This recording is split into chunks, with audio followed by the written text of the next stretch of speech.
Hello all. सो हम पढ़ रहे थे लॉजिस्टिक रिग्रेशन। प्रीवियस क्लास में हम स्टार्ट कर चुके थे लॉजिस्टिक रिग्रेशन को, ठीक। And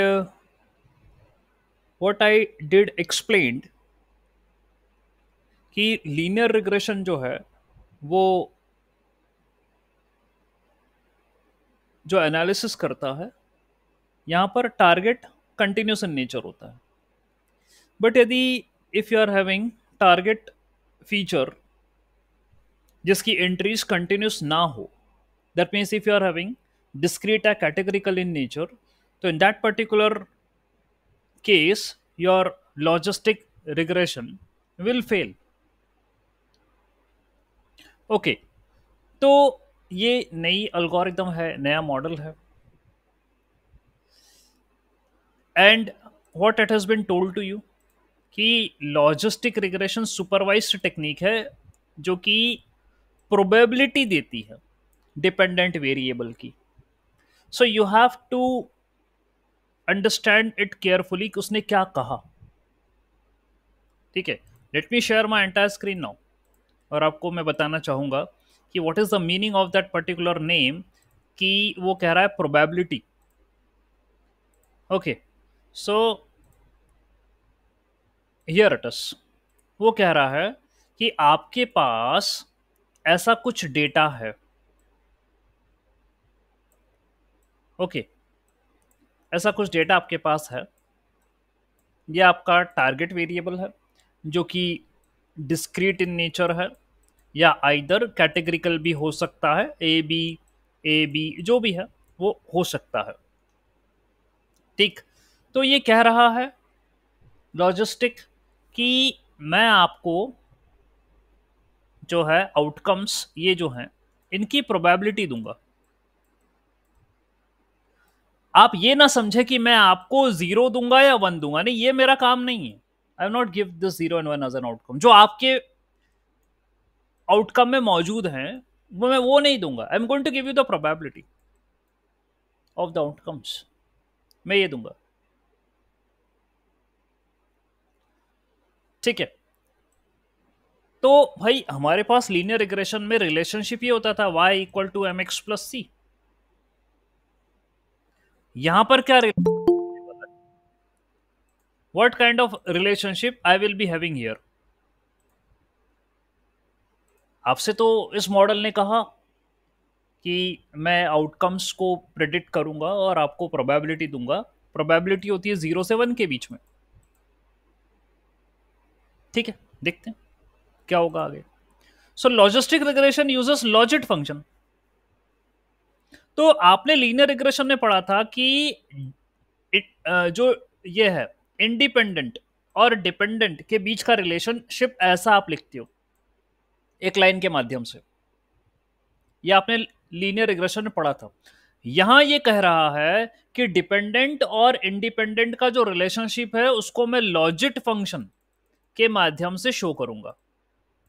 लॉजिट function, so logit function will be equal to m x plus c. ये होगा आपका रिलेशनशिप। और लॉजिट फंक्शन क्या होता है मैं बता रहा हूं अभी। ठीक है, so that's what it's saying कि in logistic regression logit function is used and that will help us in deriving a relationship between dependent and independent variable. ये बता रहा है वो। Okay, so the logit function is also known as sigmoid function. ठीक है, और I hope शायद मैंने आपको प्रीवियस क्लास में बताया हो, ये है आपका सिग्मॉइड फंक्शन। ये आपका सिग्मॉइड फंक्शन है जिस जो 0 से 1 के बीच में होता है। ऐसा दिखता है, एस शेप होता है सिग्मॉइड का। और हम इसको लिखते हैं 1/1 प्लस ई की पावर माइनस एक्स। ये सिग्मॉइड फंक्शन होता है।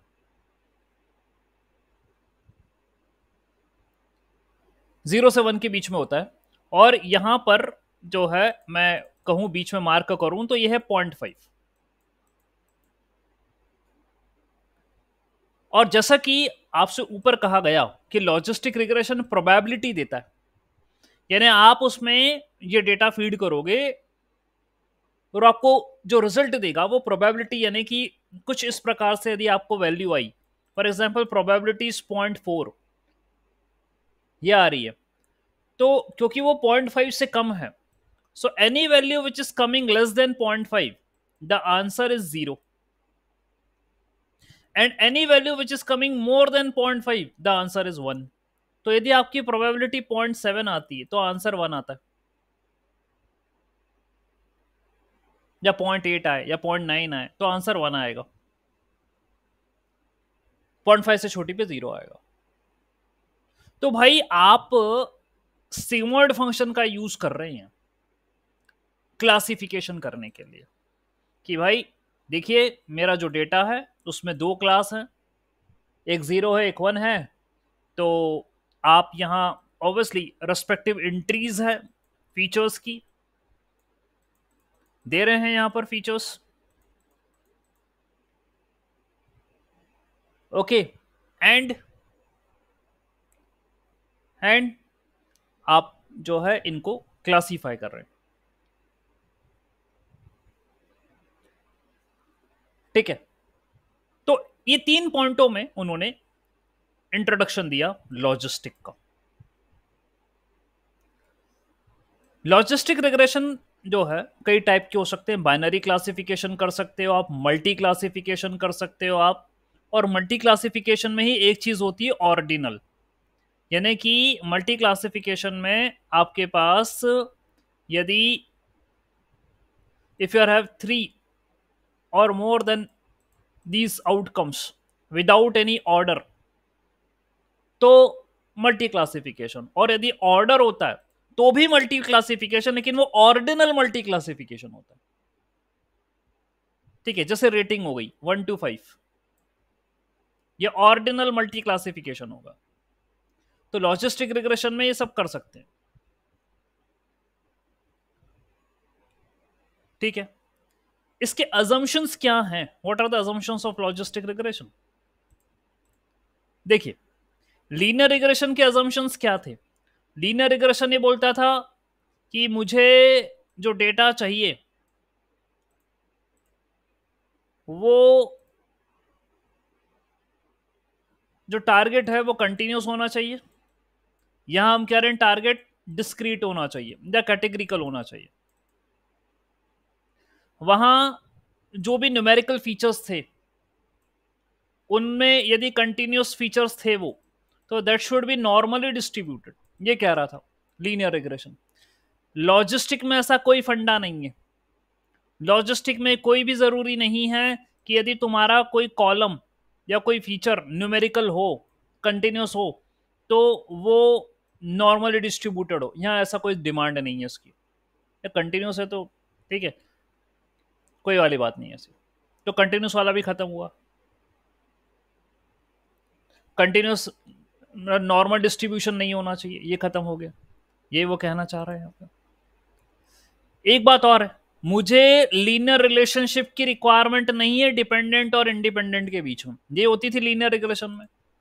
आप लिखते थे y equal to m x plus c, वहां कहते थे x और y लीनियरली डिपेंडेंट है, मेरे को यहां लॉजिस्टिक में ये भी नहीं चाहिए।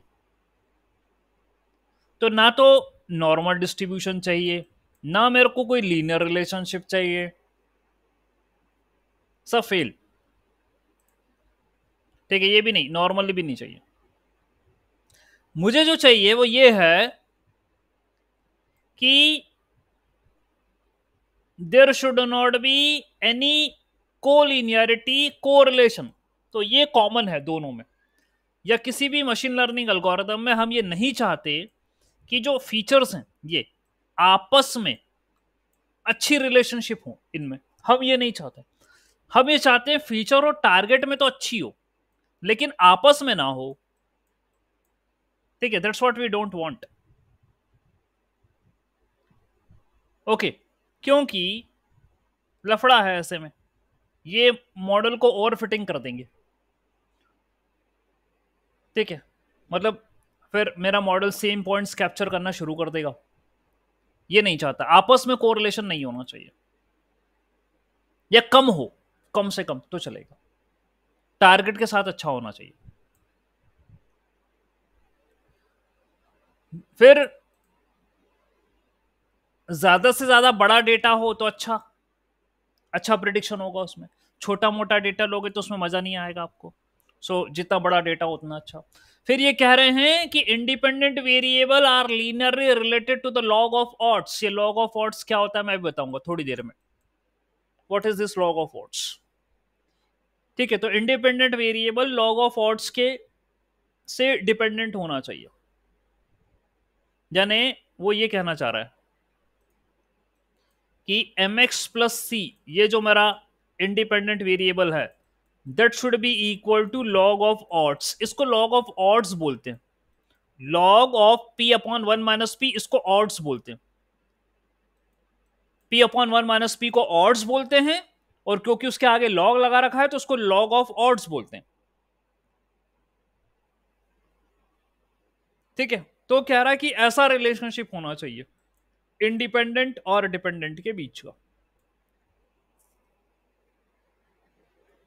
ये पी क्या है अभी बता रहा हूं, थोड़ा सा वेट करें।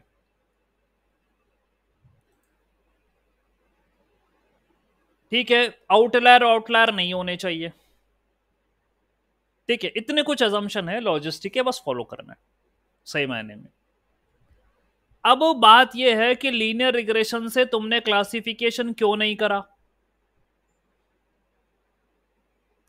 और फिर बात यह है कि यार तुम नाम ले रहे हो इस एल्गोरिदम का लॉजिस्टिक रिग्रेशन, तो भाई ये है तो रिग्रेशन एल्गोरिदम और करवा क्लासिफिकेशन रहे हो, ये कौन सी बात हुई? जब इसका नाम लॉजिस्टिक रिग्रेशन है तो तुम ये क्यों बोल रहे हो कि क्लासिफिकेशन एल्गोरिदम है ये? भाई इसलिए बोल रहे हैं कि क्या हुआ था, सबसे पहले तो लीनियर रिग्रेशन एल्गोरिदम बनी और वो काम भी अपना कर रही थी। अब लेकिन क्या हुआ कि स्थिति ऐसी बनी कि हमारे पास डेटा आया, और वो डेटा ऐसा आया कि उसमें इस तरीके की एंट्री हो गई, तो तब जाके लीनियर रिग्रेशन फेल हो गया। क्योंकि लीनियर रिग्रेशन हमेशा जो आउटपुट देता है, मैं समझा भी चुका हूं, शायद बोला भी आपके सामने, जो भी आउटपुट देता है वो कंटिन्यूस इन नेचर देता है। यानी आपको यदि आउटपुट चाहिए 0 या 1, तो ये भाई देगा बीच का 0.5 0.6 ऐसे देगा ये आउटपुट। ये मेरे को नहीं चाहिए ना, ऐसा आउटपुट मैं नहीं ले सकता। और चलो मैं थोड़ा सा धक्का भी लूं इसको यहां पे कुछ चला के कि बाइनरी क्लासिफिकेशन में तो चलो इसको थोड़ा सा अपन पुश कर दें, मल्टी क्लासिफिकेशन में तो निपट जाओगे, वहां तो बिल्कुल ही फेल है ये। तो लीनियर रिग्रेशन क्योंकि कंटिन्यूस आउटकम देता था, उसको मैं लॉजिस्टिक में नहीं रख सकता। मतलब उससे मैं ये नहीं करवा सकता। तो मैंने बोला यदि आपके पास इस प्रकार के आउटकम्स हों 0 1 और ये मल्टी डिस्क्रीट और ऐसे क्लास, तो उनको आप कहो कि क्लासिफिकेशन है प्रॉब्लम है ये, और उसके लिए फिर लीनियर ना लगाओ। ठीक है, तो ये लीनियर के ड्रॉबैक हैं कि उसको क्लासिफिकेशन में क्यों नहीं यूज कर सकते। लीनियर रिग्रेशन हमेशा कंटिन्यूस प्रिडिक्शन करता है, जैसे हाउस प्राइस या अदर कुछ, लेकिन ये प्रिडिक्ट और ये कोई प्रोबेबिलिटी नहीं होती, ये सिर्फ कंटिन्यूस वैल्यू होती है, ये कोई प्रोबेबिलिटी नहीं होती। बस यही लफड़ा है। यदि प्रोबेबिलिटी होगी तो मैं बोल दूंगा 0.5 के ऊपर आई तो 1 और 0.5 के नीचे आई तो 0। ये तो प्रोबेबिलिटी भी नहीं है ना, ये तो स्ट्रेट फॉरवर्ड वैल्यू है। तो भाई लफड़ा है, लीनियर रिग्रेशन यूज नहीं कर पाएंगे, कैंसिल करा। तो तभी जाके ये लॉजिस्टिक, और नाम इसका रिग्रेशन क्यों रहा, क्योंकि भाई उस समय कोई क्लासिफिकेशन से कोई अलग से नाम नहीं आता था, तो इन्होंने इसका नाम लॉजिस्टिक रिग्रेशन ही रख दिया, अलग से कोई नाम नहीं होता था कि क्लासिफिकेशन। हाँ, ये कर क्लासिफिकेशन रही है, ये लीनियर और लॉजिस्टिक दोनों एक ही फैमिली को बिलोंग करते हैं, वो है linear model, both belongs to the same family. आप जब इनको इंपोर्ट करोगे ना तो ऐसे लिखना पड़ेगा, from SK learn dot linear model import logistic regression. और लीनियर रिग्रेशन के लिए भी ये लिखते हैं, from sklearn dot linear model import linear regression.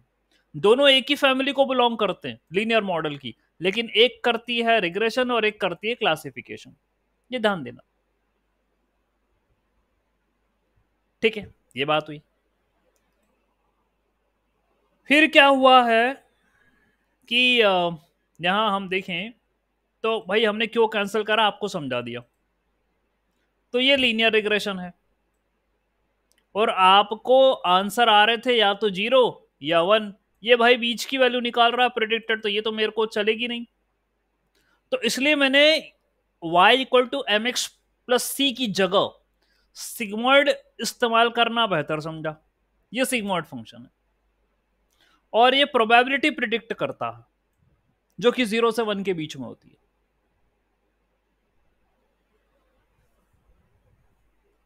Okay, ठीक है। तो ये है मेरा लॉजिस्टिक मॉडल, ये है मेरा लॉजिस्टिक मॉडल जो ऊपर बना हुआ था, ये वही है। और लॉजिस्टिक मॉडल को क्योंकि ये प्रोबेबिलिटी प्रिडिक्ट करता है, ऐसा लिखा जाता है P equal to 1/1 plus e की power minus B naught plus B one X. अब ये कहां से आया ये भी बता दूंगा, चिंता मत करो, बड़ा आसान है, ठीक है। तो इंस्टेड ऑफ दिस थिंग, क्योंकि ये तो लीनियर होता है, इंस्टेड ऑफ दिस मैं यूज करूंगा ये। तो जो मैंने आपको यहां लिखा था ना, ये ओके, दिस थिंग, यहां जो P है ना, ये प्रोबेबिलिटी है, ओके। और वो जो सिग्मॉइड है ना, मैं इसी से बना लूंगा, जस्ट वेट, बताता हूं कैसे। तो ये मेरा लॉजिस्टिक मॉडल होता है, ठीक है, ऑलराइट। और ये फिर ये कह रहा है कि यदि b0 प्लस b1 की वैल्यू, देखो ऐसा लिखता हूं मैं आपके सामने, 1/1 प्लस ई की power minus b0 plus b1, यदि ये वैल्यू 0 हो गई तो आपको मिलेगा 1/1 प्लस ई की पावर माइनस 0। तो वो तो 0 होता, तो 0 करो। ई की पावर 0 1 होता तो ये हो गया 1/2 यानी 0.5। और यदि इसकी वैल्यू बड़ी होती है 0 से, तो मेरा जो आउटकम है प्रिडिक्शन वो 1 की तरफ जाएगा। If b0 plus b1x is greater than 0, 0 से बड़ा है, पॉजिटिव है, तो मेरा प्रिडिक्शन 1 की तरफ जाएगा। और यदि ये छोटा है, if b0 plus b1x is less than 0, तो मैं 0 की तरफ अप्रोच करूंगा। यही मैंने बताया था आपको कि सिग्मॉइड फंक्शन लोगे तो ये 0.5 है, यदि वैल्यू 0.5 से कम आती है तो नीचे, और 0.5 से ऊपर आती है तो 1, और ये है 0। ये लिखा गया है,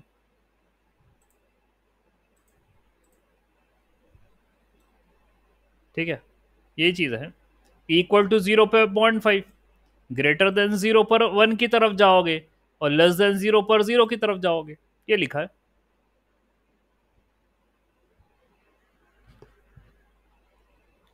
ऑलराइट। ये बात हुई। अब चलो ठीक है, मेरे को तो सर आपने कुछ बोला था लॉग ऑफ ऑड्स, ये लफड़ा क्या है ये समझाओ कि लॉग ऑफ ऑड्स क्या होता। तो देखिए क्या है, लेट अस सपोज कि आपके पास सक्सेस की प्रोबेबिलिटी है P। Let us suppose the probability of success is P, success की प्रोबेबिलिटी P, तो फेलियर की प्रोबेबिलिटी क्या होगी, 1 - P, सीधी सी बात है। यदि सक्सेस को P से बोल रहे हो तो फेलियर को 1 - P से बोलोगे, सही है, ऑलराइट। और इनका यदि आप रेशियो लोगे P/1 - P, यदि आप इनका रेशियो लोगे, इसी रेशियो को ऑड्स बोलते हैं। P upon 1 minus P is called as odds.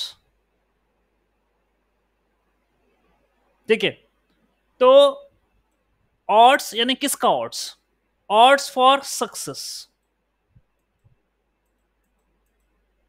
Yes, odds for success है P upon 1 minus P, और 1 minus P upon P ये है odds for failure. खैर इसकी तो अपन बात ही नहीं करेंगे, लेकिन उसका उल्टा odds for failure होगा. ठीक है, तो जब मैं P अपॉन 1 माइनस P करता हूं, इस रेशियो को निकालता हूं, इसको कहते हैं ऑड्स, और इसका जब मैं लॉग लूंगा तो कहेंगे लॉग ऑफ ऑड्स.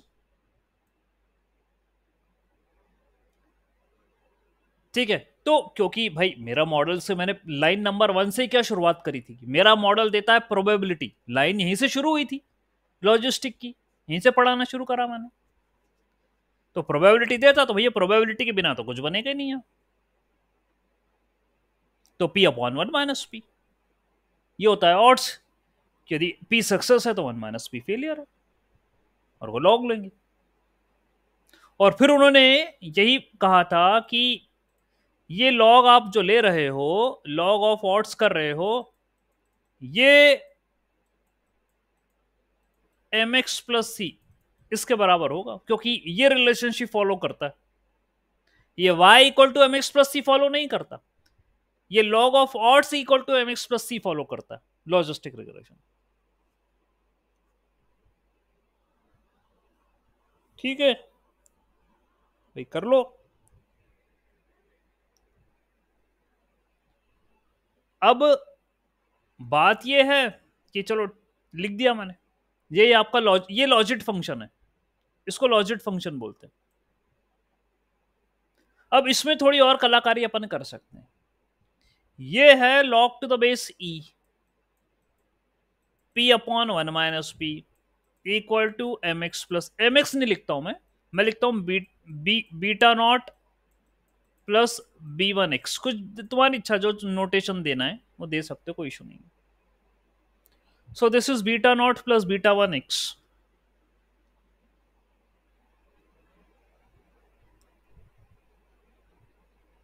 ओके, अब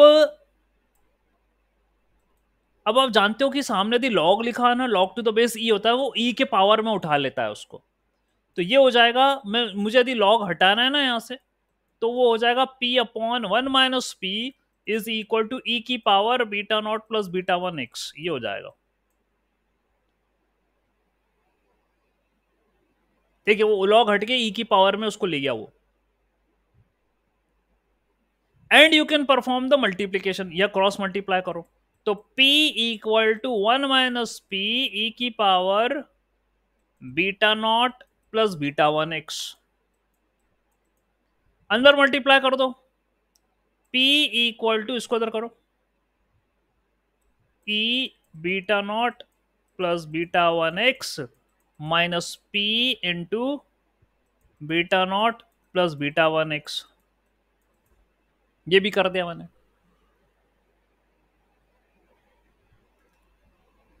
ठीक है, अब इसको उठा के इधर ले आओ इस साइड पे.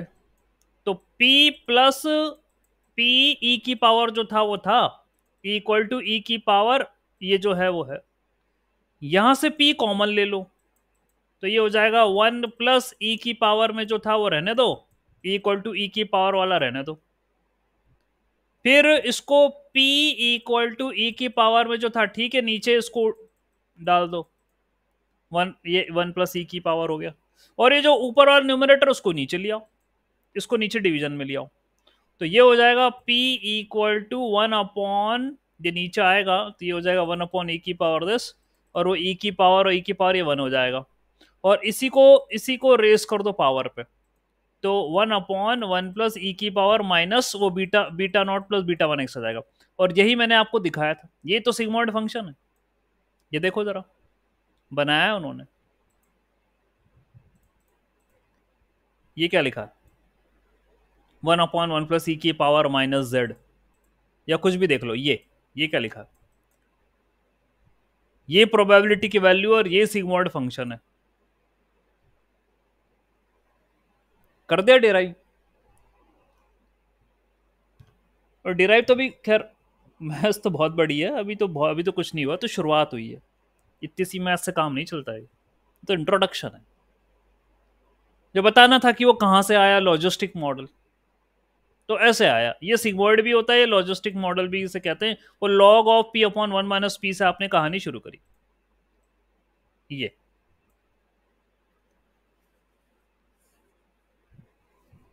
ठीक है। तो इतनी बात हुई। तो भाई आपको फोकस किस पे करना है? ऑट्स, लॉग ऑफ ऑट्स, ठीक है, वो उसका कोर है। ठीक है, ये होता है ऑट्स, और इसका ले लो लॉग, तो हो जाएगा लॉग ऑफ ऑट्स, बस इसी का खेल करना है, बाकी रहने दो। और ये मेरा लॉजिट फंक्शन होता है, बता ही दिया मैंने। और इसी को एम एक्स प्लस सी से या beta naught plus B one X से, बीटा वन एक्स से इक्वेट करना है। बाकी छोटी मोटी गणित तो क्या लगानी, लगा के बता दी मैंने, कोई इशू नहीं। ये रहा, ये तुम देख लो, तो हो गया खेल खत्म। अब भाई बात ये है कि तुम्हें करना है क्लासिफिकेशन, तो क्लासिफिकेशन में बनती है डिसीजन बाउंड्री। ठीक है, आपको ये बोलना पड़ेगा ना, डिसीजन बाउंड्री बनेगी कि ये ए के हैं, ये बी के हैं, भाई बाउंड्री तो हर जगह, कि ये ए पॉइंट्स हैं, एक ए क्लास के हैं और ये बी क्लास के हैं, तो बाउंड्री तो बनेगी। अब जितनी भी क्लासिफिकेशन एल्गोरिथम है भाई, उसमें बाउंड्री का रोल है। ओके, ये तो होगा, ठीक। तो यहां आप देख लीजिए, डिसीजन बाउंड्री एक लाइन है या मार्जिन है जो कि सेपरेट करती है। क्लासिफिकेशन एल्गोरिथम का मतलब यही होता है कि भैया डिसीजन बाउंड्री मेरे को निकालने का, एवरी हैज अ डिसीजन, हर एक क्लासिफिकेशन मॉडल का यही एक कहानी है कि भाई मेरे को बाउंड्री निकालना है, वो बाउंड्री के ऊपर ही काम करेगी। तुम्हारे पॉइंट्स के उसको काम ही है कि डिसीजन बाउंड्री मेरे को बनाना है। Okay, and this is how it looks, ऐसा कि रेड पॉइंट्स है, ग्रीन पॉइंट्स हैं, ये ए हो गया, ये बी हो गया। तो ये एक लाइन से कट गए, और यहाँ एक लाइन से नहीं कट रहे थे, तो एक जो है हमने पॉलीगॉन, मतलब पॉलीगॉन क्या है, ये एक कर्व बनाया है, तो कर्व से हम उसको अलग कर रहे हैं। ठीक है, that's what the model does to perform the classification. Okay, तो भाई ये बताइए, हमारा जो मॉडल है ये, ओके, ये देखिए, ये क्लासिफिकेशन होते बता रहे हैं। ठीक है, डिसीजन बाउंड्री वो बना रहा है, ठीक है, it's going to make it. ठीक है, ये शिफ्टिंग विफ्टिंग हो रही है, सारी चीज़ें, वो ग्रीन लाइन डिसीजन बाउंड्री हो जाएगी, ये बन गई। ठीक है, तो ग्रीन वाली डिसीजन बाउंड्री है। तो आपकी एल्गोरिदम, ये ईपोज है ना, ईपोज का मतलब जो होता है कि that means your algorithm is running, आपकी एल्गोरिदम चल रही है, इतने टाइम्स चल रही है, और उसका गोल ये है कि वो डिसीजन बाउंड्री निकाल ले, यहाँ पर वो इन पॉइंट्स को करेक्टली क्लासीफाई कर दे। ठीक है, ये हम चाहते हैं। ठीक है, तो अभी एक जनरल कॉन्सेप्ट है डिसीजन बाउंड्री का, तो आप ही ध्यान रखिएगा, हर क्लासिफिकेशन एल्गोरिदम में मुझे डिसीजन बाउंड्री चाहिए। अब चलो ठीक है, कॉस्ट फंक्शन के बारे में आपको पता है?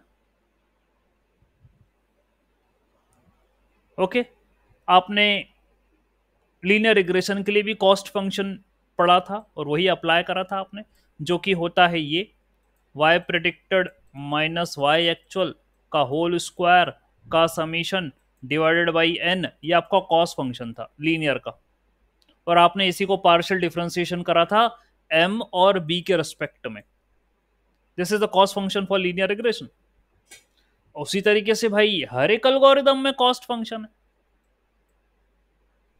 तो मेरा लॉजिस्टिक में भी कॉस्ट फंक्शन है।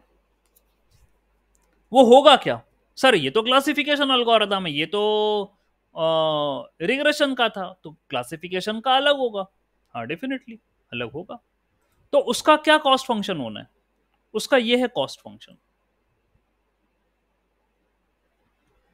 Cost function for logistic regression, we have sigmoid that is equal to log of h theta x minus log of 1 minus h theta।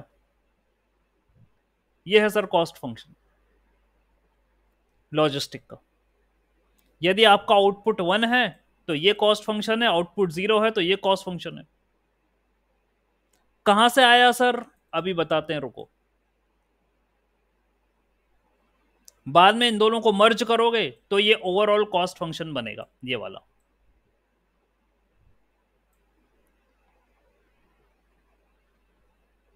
यही यही मेरा, इसी को फॉलो अप लेना है मुझे। ये ओवरऑल यही कॉस्ट फंक्शन है।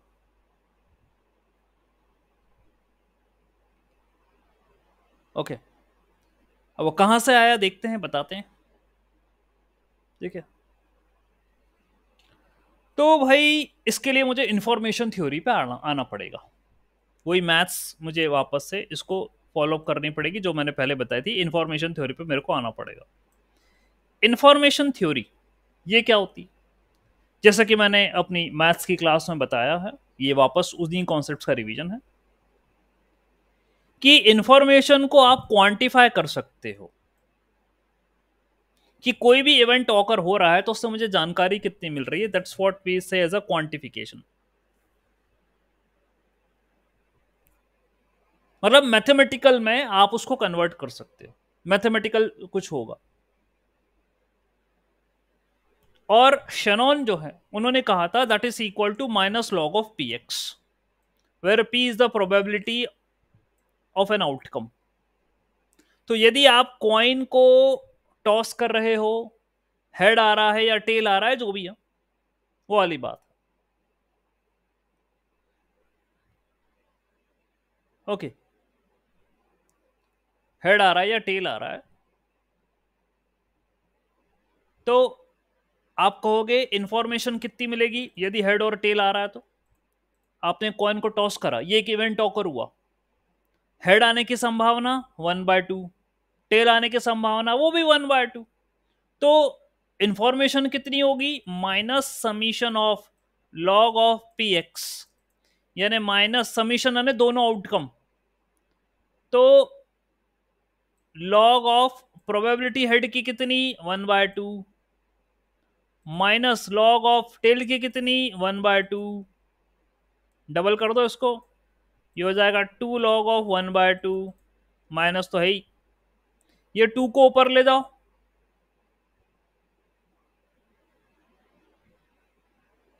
ठीक है, 2 को आप ऊपर ले जाइए तो हो जाएगा 2 की पावर -1। सो 2 लॉग ऑफ 2 की पावर -1। माइनस आप आगे कर लो क्योंकि लॉग की पावर में ना, तो माइनस आगे आ जाएगा। तो ये हो जाएगा 2 लॉग ऑफ 2, ऐसा करके हो जाएगा। ऑलराइट, यहां पर दिया है तो मैं बताता हूं। यहां पर नहीं, ठीक है, वो P X log of P, ठीक है, नहीं दिया, कोई इशू नहीं। मैं तो इन्फॉर्मेशन की बात कर रहा हूँ अभी। इन्फॉर्मेशन की कितनी मिल रही है? Minus log of P x से मिल रही थी। फॉर ऑल द इवेंट्स हम कर रहे हैं, इन्फॉर्मेशन निकालने की कोशिश कर रहे हैं। तो minus log of 1/2 minus log of 1/2 ये करा और मुझे ये रिजल्ट मिल रहा है 2 log 2। और बात ये है, बात ये है कि अच्छा, ये log टू द बेस क्या होगा? What should be the log to the base? ये 2 होगा, 10 होगा, ई होगा, क्या होगा? ये भी क्वेश्चन कि log टू द बेस क्या होगा। वो आगे आपको पता चल जाएगा, मैं पढ़ा रहा हूं, पहले भी बता चुका हूं। लेकिन ये इंफॉर्मेशन जो है ऐसे आप निकालते हो। ओके, सो सिंपल, कोई भी इवेंट हुआ, उसकी प्रोबेबिलिटी, उसमें कोई भी चीजों की प्रोबेबिलिटी आने की पी एक्स है, तो मैं लिखूंगा minus log of P x. ये होती है इंफॉर्मेशन। इसी के बाद एंट्रोपी आया। एंट्रोपी होता है डिग्री ऑफ रैंडमनेस। ठीक है, उसका फॉर्मूला होता है minus P X log of P x. ये होता है एंट्रोपी का फॉर्मूला। अब यही, यदि यहीं पर ही मैं लगाऊं एंट्रोपी कि आपको जो है हेड आया टेल आया, तो पहले मैं हेड के साथ चलूं तो -1/2 लॉग ऑफ 1/2, फिर टेल के साथ चलूं -1/2 लॉग ऑफ 1/2। तो ये हो जाएगा 2 टाइम्स ऑफ -1/2, है ना, 2 टाइम्स ऑफ -1/2 लॉग ऑफ 1/2, ऐसा हो जाएगा। सो 2 इंटू 1/2, माइनस बाहर ही है, लॉग ऑफ 1/2, तो ये 2 से 2 निपटाओ। तो क्या बचा आपको लास्ट में? आपको बचा माइनस ऑफ लॉग ऑफ 1/2, ये बचा। और 2 को ऊपर लेकर जाओ तो माइनस लॉग ऑफ 2 की पावर -1, -1 आगे ले आओ तो हो जाएगा लॉग 2। और ये होता है, आपको बताऊं, ये होता है लॉग टू द बेस 2 होता है।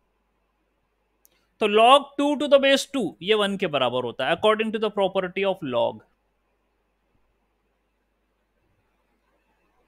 तो मुझे 1 बिट की रिक्वायरमेंट होगी। 1 bit is required to store an information for tossing of a coin. ठीक है, तो कॉइन को टॉस करोगे तो मेरे को 1 बिट की आवश्यकता है इस जानकारी को स्टोर करने के लिए, क्योंकि उस 1 बिट में, okay, in that particular 1 bit, okay, just a second.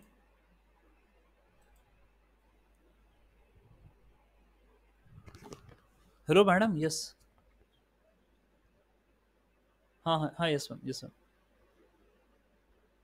हाँ ma'am, actually class is going on. हाँ हाँ हाँ ma'am, ma'am I just call in 15-20 minutes, है ना मैम? हाँ, यस, जस्ट कॉलिंग, हाँ, जस्ट कॉलिंग, हाँ हाँ।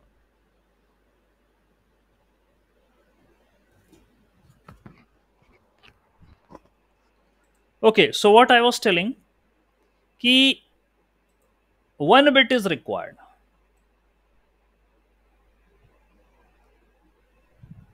To store the information of a tossing of a coin. तो या तो हेड आएगा और या तो टेल आएगा, बस इतना ही होगा। 1 बिट चाहिए मुझे, तो हेड को 0 से तो टेल को 1 से, बस बात खत्म है। ये बताता है एंट्रोपी, जिसको कहते हैं डिग्री ऑफ रैंडमनेस। और आप ये इन्फॉर्मेशन इन्फॉर्मेशन चिल्ला क्या रहे हो? मुझे ये समझ नहीं, इन्फॉर्मेशन मतलब आप कह रहे हो कि इवेंट हो रहा है तो जानकारी मिल रही, तो जानकारी मिल रही, तो लॉग लगा रहे हो, तो प्रोबेबिलिटी निकाल रहे हो, तो ये है क्या सर? ये इन्फॉर्मेशन क्या मतलब? व्हाट यू वांट टू से? देखिए भाई, क्या है इन्फॉर्मेशन, कहते किसको है, और ये मैं बता भी चुका हूं पहले मैथ्स मैथ्स में। अभी कुछ नए पार्टिसिपेंट्स भी वो भी सुनना चाहेंगे कि देखिए, उन्होंने, आप इस कंटेंट को जब पढ़ोगे, ये वाली लाइन लिखी है, if a coin shows head all the time the events are predictable and there is nothing new. यानी कि भाई सीधी सी बात है, आप यदि कॉइन को टॉस कर रहे हो और हर बार हेड आता है, तो इसमें कोई इंफॉर्मेशन नहीं मिल रही। इसका मतलब कोई इंफॉर्मेशन नहीं है, तो पता ही है ना, यू नो द प्रिडिक्शन कि यार मैं जब भी कॉइन टॉस करूंगा हेड ही आना है, तो ये कोई इंफॉर्मेशन थोड़ी ना। हाँ, यानी कि तुम्हारा अनफेयर कॉइन है वो, जब भी उछालो हमेशा हेड ही आता। हाँ, यदि आपका फेयर कॉइन है तो हेड भी आ सकता है, टेल भी आ सकता है। तो यहां मेरे को इंफॉर्मेशन की आवश्यकता पड़ेगी, जहां पर प्रिडिक्टेबल नहीं है ये। ठीक है, डायरेक्टली मैं नहीं कह सकता कि हेड या tail, here it requires a probability, ये लगेगा और इंफॉर्मेशन लगेगी। सीधी सी बात है, मतलब आप आउटकम को ऐसे ही डायरेक्टली नहीं प्रिडिक्ट कर सकते, वहां पर इंफॉर्मेशन की आवश्यकता पड़ेगी। और जिसका प्रिडिक्ट कर सकते हो उसमें तो कोई इंफॉर्मेशन की जरूरत ही नहीं, वो तो वैसे ही बोल दोगे कि ये आएगा। तो ये जो चल रहा है सब हिसाब किताब उसी के करस्पॉन्डिंग चल रहा है, क्योंकि मेरा जो मॉडल है वो है लॉजिस्टिक, और मेरा जो लॉजिस्टिक मॉडल है उसको प्रिडिक्ट करना है कि 0 आएगा कि 1 आएगा, ये उसको प्रिडिक्ट करना है। और ये ओवरसी प्रोबेबिलिटी बेस्ड है, 0 या 1, इसकी कितनी आने की प्रोबेबिलिटी है, इसकी कितनी आने की प्रोबेबिलिटी है। तो भाई जहां प्रोबेबिलिटी है उसके बाद इंफॉर्मेशन थ्योरी थी। और भाई अब आप और सुनो जरा, देखिए आप के पास एक केस और लेना चाहूंगा, पहले भी बता चुका हूं, जैसे बकेट। बकेट में आपके पास यदि सारी ब्लू कलर की बॉलें हैं, all the balls are blue in colour, तो यार आप इस बकेट में से कोई सी भी बॉल निकालो वो ब्लू ही निकलेगी। तो यहां कोई इंफॉर्मेशन थोड़ी ना चाहिए मेरे को, तो पता ही है कि यार ब्लू ही तो भरी है, वो ब्लू निकालोगे कोई तो ब्लू निकलेगी। लेकिन यदि मैं इस बकेट में ब्लू के अलावा रेड भी रख देता हूं, तो अब आपके पास ऐसी संभावना बन सकती है कि कोई बॉल निकालो तो वो रेड भी निकल जाए। यानी कि यहां पर प्रोबेबिलिटी अब खेल करना शुरू कर देगी।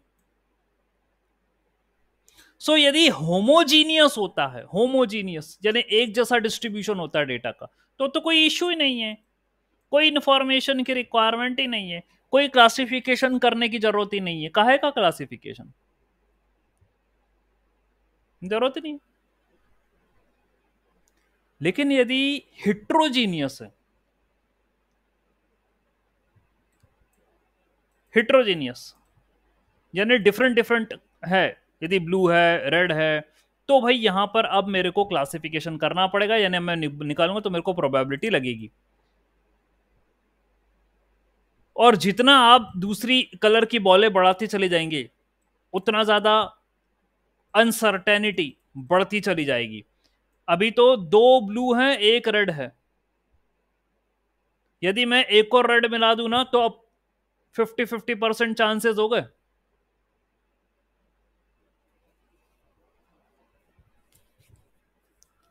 ओके, कोई भी बॉल आ सकती है सामने। तो इसको कहते हैं एंट्रोपी, ये अनसर्टेनिटी बताता है। और तुम्हारे पास ऐसा, मैं ये एग्जांपल क्यों दे रहा हूं यहां लॉजिस्टिक में, क्या कारण बन गया, इसलिए दे रहा हूं भाई, समझो यह है तुम्हारा डेटा, और तुम्हारे डेटा में भी टारगेट में 0 1 0 1 0 1 0 0, ये क्या है, ये हेट्रोजीनियस कलेक्शन है 0 1 का। तो वही तो मैं समझाना चाह रहा हूं कि 0 भी आ सकता है 1 भी आ सकता है। तो बताओ चांसेस क्या है 0 के आने के और 1 के चांसेस, 1 के आने के, क्योंकि लॉजिस्टिक प्रोबेबिलिटी लगा रहा है और यहाँ इंफॉर्मेशन थ्योरी में प्रोबेबिलिटी है, तो ये तो आएगा। हाँ, यदि तुम्हारे टारगेट में सारे 0 0 होते तो फिर तो कोई जरूरत ही नहीं थी, वो तो पता ही है एक ही क्लास है तो 0 ही आएगा, या 1 होते तो 1 आता, लेकिन 0 और 1 दोनों है, तो यहां से अनसर्टेनिटी पैदा हो गई, तभी लगेगी प्रोबेबिलिटी।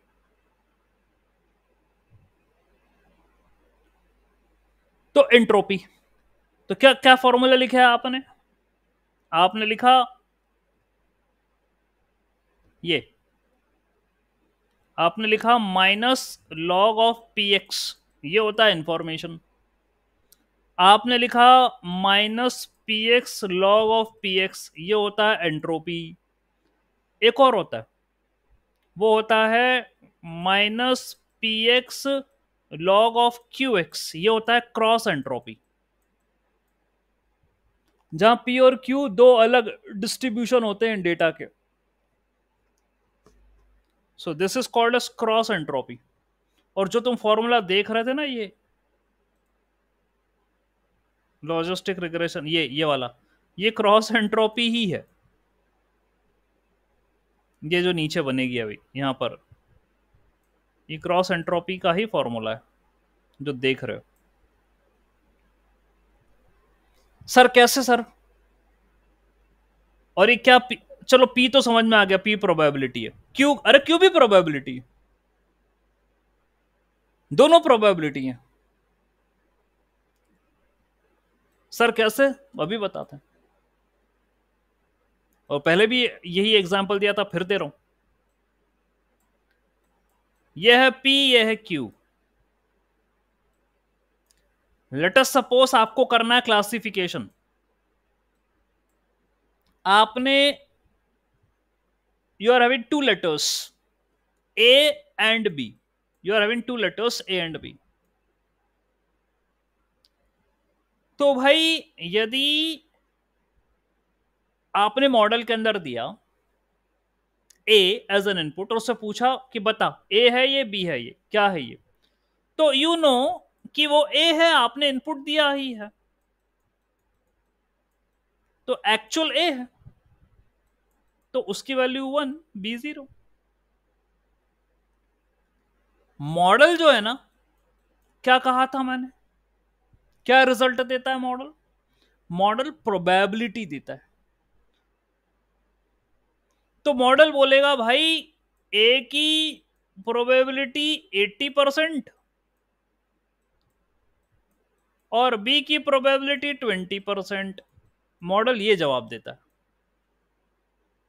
क्यों? क्योंकि तुम्हें क्या कहा था मैंने कि भाई ये 0 से 1 के बीच में लाई करता है और ये प्रोबेबिलिटी देता है, तो मॉडल ये देगा 80% और 20%।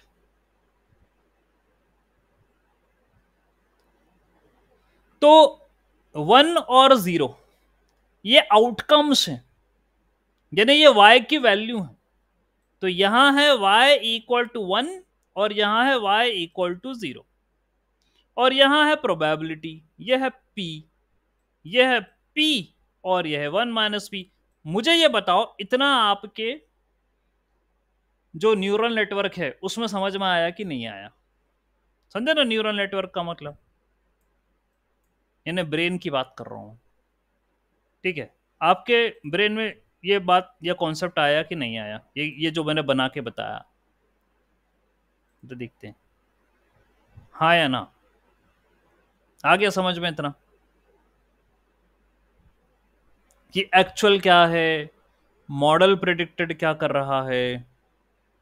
ये आया आपको समझ में?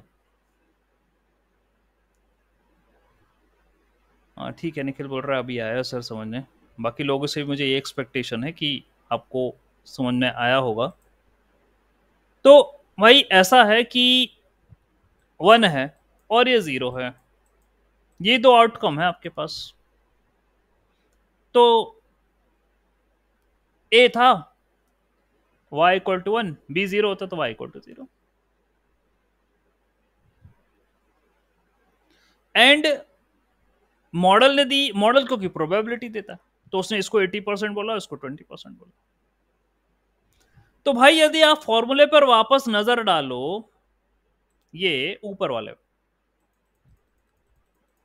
तो इसने कहा कि यदि y इक्वल टू 1 है तो मेरे को रिजल्ट ये मिलेगा। हाँ तो दे रहे ना रिजल्ट, रिजल्ट ये तो होगा। यदि y इक्वल टू 1 है तो मेरे को मिलेगा माइनस लॉग p। ये p इज अ प्रोबेबिलिटी, यानी probability of success, minus log p that is the probability of success. और यदि रिजल्ट 0 है तो मेरे को मिलेगा minus log of 1 minus p, that is probability of failure. ये बात आपको फिर मैं पूछ रहा हूं, आपके न्यूरल नेटवर्क में गई कि नहीं आई? क्योंकि मुझे लॉग ऑफ प्रोबेबिलिटी लेना है। मैं पढ़ी लॉजिस्टिक रिग्रेशन रहा हूं, पढ़ाई वही रहा हूं, तो भाई मेरे को तो लॉग ऑफ पी करना है। मैंने लॉग ऑड्स पढ़ा दिया आपको, लॉग ऑफ ऑड्स ये करना रहेगा। लगाएंगे। अब बताइए, ये जो लिखा मैंने एक बार फिर से देख लो, ये समझ में आया?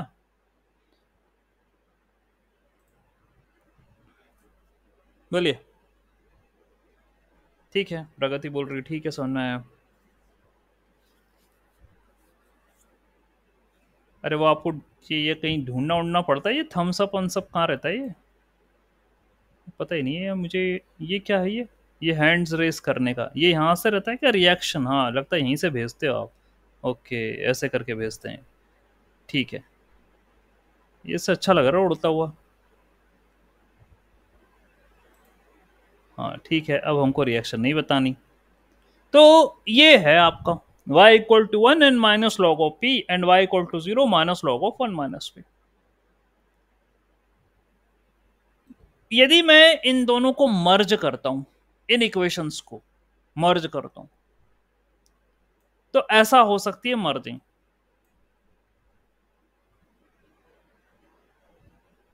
वो होगा y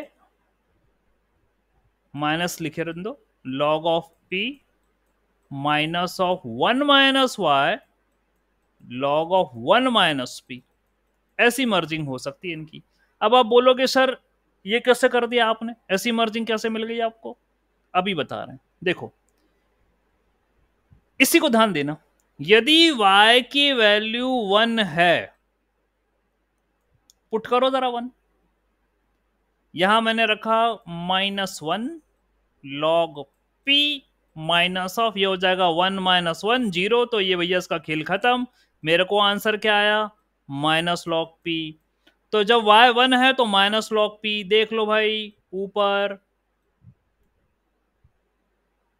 और यदि y 0 है तो इसी इक्वेशन में ध्यान देना, यदि y 0 है तो भैया पहला वाले निपट गया, ये तो गया, y 0 का तो गया, तो मेरे को बचेगा 1 माइनस 0। ठीक है, तो वो मेरे को आंसर मिलेगा minus of log of 1 minus p, जब y 0 है तो यही तो मैंने यहां बताया था, ये रहा। तभी तो मैंने इन दोनों को कंबाइन कर दिया। ठीक है, तो कॉम्बिनेशन में आया minus log p minus of 1 minus y log of 1 minus p, ये आया कॉम्बिनेशन में।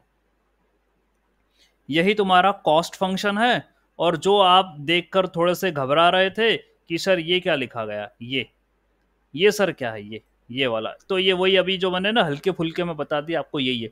एच थीटा का मतलब पी है ना, टेंशन मत लेना। इसमें मुझे पता आप लेते भी नहीं हो, फिर भी थोड़ा सा लगे तो भी मत लेना, वो पी ही है और वो यही है जो लिखा हुआ है ये। अब बताइए फाइनली समझ में आया कि नहीं आया ये? ठीक है, I hope you got the point now. Okay, ये कॉस्ट फंक्शन है लॉजिस्टिक रिग्रेशन का। ऑल राइट, अब आपको कुछ बताते हैं। वेट अ मिनट,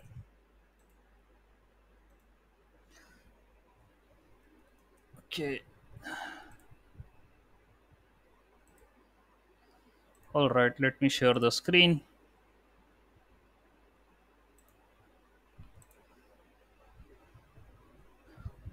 फाइन, आप लोगों ने इसका नाम सुना, GPT-4o?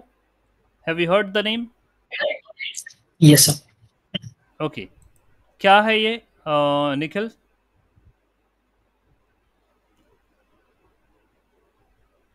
Yes Nikhil, what it is GPT-4o? Sir वो वीडियो देखे सर मैंने इसका। ठीक है, सो दिस GPT-4o जो आप देख रहे हैं, ये लार्ज लैंग्वेज मॉडल 4 पॉइंट जो 4 था आपका, ये नेक्स्ट वाला वर्जन है। ठीक है, ऑल राइट, एंड उससे एडवांस्ड वर्जन है। ओके, जैसा कि मैं आपको बता रहा हूँ यहाँ पर पढ़ के, अभी 13 मई को इन्होंने रिलीज करा है। तो 3.5 चैट जीपीटी तो आप फ्री में यूज करते हो, 4 को यूज करना है तो आपको $20 पे करना पड़ेंगे पर मंथ। ठीक है, वो पेड है, और उसमें आपको ये भी मिल जाएगा, 4o भी मिल जाएगा। ठीक है, तो ये जो ओमनी है 4o, it can perform human computer interaction, मतलब जैसे आप किसी बंदे से बात कर रहे हो ना, ये उसी तरीके से ही आपको रिप्लाई देगा। इसमें इसको इस तरीके से उन्होंने और बेटर बनाया है। ठीक है, जो कि आपसे टेक्स्ट, ऑडियो, इमेज और वीडियो सब कुछ एक्सेप्ट कर सकता है, और ये किसी भी प्रकार का टेक्स्ट, ऑडियो और इमेज का कॉम्बिनेशन जनरेट कर सकता है। ठीक है, और ये जो ऑडियो इनपुट है, ये 232 मिली सेकेंड्स के अंदर, मतलब आप इससे बात कर रहे हो ना, तो 232 मिली सेकेंड्स के अंदर आपको जवाब देना शुरू कर देगा, जवाब दे देगा तुरंत, ऐसा लगेगा कि। और एक एवरेज ह्यूमन बीइंग यदि अपन आपस में भी बात करते हैं ना, अपन को 320 मिली सेकेंड्स लगते हैं जवाब देने में, लेकिन 232 में देना शुरू कर दे, इतना एडवांस्ड है ये। ओके, कई लैंग्वेजेस को ये सपोर्ट करता है, इंग्लिश एंड अदर देन 20, 30, 40 जो भी है, काफ़ी बड़ा लैंग्वेज का लिस्ट है यहाँ पे, उनको सबको सपोर्ट करता है। इसकी कैपेबिलिटी ज़बरदस्त है, ठीक है। मैं आपको कुछ प्ले करके बताता हूँ, ठीक है, कि क्या कैपेबिलिटी है इसकी, क्या क्या काम कर सकता है ये। ओके, ये सब उसके जो हैं वो वीडियोज़ ही हैं उससे रिलेटेड। फॉर एग्जाम्पल ये वाला देखिए। OpenAI invited myself and my son Imran here to try out some of their new technology, and so we're आपको आवाज़ आ रही है? Yes, sir. ओके, ठीक है, सुनिएगा। curious about how good it might be at tutoring someone in math on Khan Academy. So let's get it started. It's loading up. All right, make sure it can see our screen. Actually, in this format, Hello there. I can't. I'm here with my son, and I'd love you to tutor him on this math problem, but don't give him the answer. You can ask questions and nudge him in the right direction, but I really want to make sure he understands it himself. And he's here in the room, so you can talk to him directly. Of course, I'd be happy to help. Let's look at the problem together. Can you first identify which sides of the ये model बोल triangle रहा है। are the opposite, adjacent, and hypotenuse relative to angle alpha? All right, so I'm pretty sure this is the angle alpha right here, right? Perfect. That's correct. Now, looking at the triangle, which side do you think is the hypotenuse? Really, Remember the hypotenuse? I'm not totally sure. I think it might be this one, but I really am not sure. This side AC. You're close. Actually, side AC is called the adjacent side to the angle alpha. The hypotenuse is the longest side of a right triangle and is directly opposite the right angle. Can you find which one is the hypotenuse? Oh, okay, I see. So, I think the hypotenuse is this really long side from A to B. Would that be correct? Exactly. Well done. Now that you've identified the hypotenuse, can you identify which side is the opposite side to angle alpha? Okay, well, I mean, you told me earlier that this was the adjacent side, and I know that's the hypotenuse, so I'm guessing that this side, BC, is the opposite side. Great deduction. That's okay, तो आप ये समझ पाए हैं कि एक tutor का भी काम कर रहा है, वो सिखा रहा है कि ये ट्राइंगल के अंदर राइट एंगल और ये हाइपोटेनियस बेस परपेंडिकुलर क्या होता है। ये तो एक एप्लीकेशन उन्होंने शेयर करी है। अपार्ट फ्रॉम दैट ये जितनी भी हैं सारी एप्लीकेशंस हैं, and okay let me show you, ये मीटिंग भी कर सकता है। Hi, I'm Lillian, and today I want to do a small debate about between cats and dog. Which one do you like? I like dog because it's a great companion to humans. Obviously, ये model है। Cute, it's loyal, and you can play outside with the dog. Can be wrong there. Cats have their own charm with their independence and low maintenance lifestyle. Who likes cats? It sounds like Ola is more of a cat person. And who How like about the rest dogs? of you? Lillian mentioned she likes dogs. Anyone else here team dog? ऐसे कई applications हैं। I'm also team dog. So next अब यही होगा कि human से सीखकर वो मशीन टू मशीन इंटरेक्शन करवाएंगे। ये आगे जो है मशीन रोल प्ले करेगी काफ़ी चीज़ों में। इंटरव्यू प्रिपरेशन करना है तो इंटरव्यू प्रिपरेशन के अंदर वो भी आपको हेल्प करेगा। Apart from that real time ये कोई डेटा को देखकर समझकर उसके बारे में भी ये जो है वो बताएगा। जैसे कि ये देखिए, Is the king in residence at the moment? Yes, it looks like the king is in residence right now. The royal standard flag is flying above Buckingham Palace, which is ये real time the activity signal बता that रहा the है कि monarch flag is जो है वो present. How exciting to be there while the king is home. Try and tell me exactly what they're doing right now, please. Right now the ducks are gently gliding. देखो वो live वो बोल रहा है कि ये बताइए कि डक्स कर क्या रहे हैं, what the ducks are doing. तो वो एनल इंटरप्रिटेशन करके भी देखो। Gliding across the water. They're moving in a fairly relaxed manner, not in a hurry. Occasionally, one of them will dip its head under the water, probably looking for food, and then pop back up. I even know when a taxi is coming with its orange light on. I think I'll hail it to get home.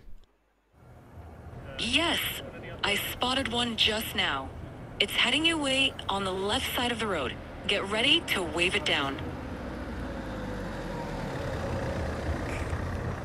Great job hailing that taxi. It looks like you're all set to go. That's a good dog right there, leading the way into the taxi. Safe travels. Alright, तो बात यह है, आप इसको समझ जाइए, AI जो है काफ़ी एडवांस्ड जो है होते चले जा रहा है धीरे धीरे करके, और स्मार्ट ऐप्स आपको जो है आगे मार्केट में आएंगे। जॉब को लेकर भी खतरा है, ठीक है इसको, क्योंकि आप देख सकते हैं कई प्रकार के काम कर रहा है, कर पा रहा है, ठीक है। So obviously job will be an issue here कि आप इस सिनेरियो में जब ये इतने काम कर लेगा, ठीक है, तो फिर हमारा जॉब कैसे क्या रहेगा। सो ये आप मान के चलिए computer related jobs, development jobs, ठीक है, वो तो जैसे आप एआई बढ़ता चला जाएगा तो इशू है, डेफिनेटली रहेंगे। ये अच्छी बात है, आप पढ़ रहे हैं, आप सीख रहे हैं, आप अपना सर्वाइवल बना सकते हैं इन दैट पर्टिकुलर सेंस कि यदि आपको चीज़ें आती हैं समझ में, एआई से रिलेटेड आप जानते हैं, तो I think you can put a hold on the things, ठीक है। Apart from that, if you are not been upgraded yourself, नहीं करोगे तो फिर आप देख लीजिए, क्योंकि कंपनी सब एआई की तरफ का, हर कंपनी एआई को यूज़ कर रही है और उनका सेपरेट प्रोजेक्ट्स है। आपको आता होगा तो आपको काम मिलेगा, नहीं आएगा तो फिर कोई मतलब ही नहीं, टाटा बाय बाय, सीधा सी बात है। ओके, तो मुझे ये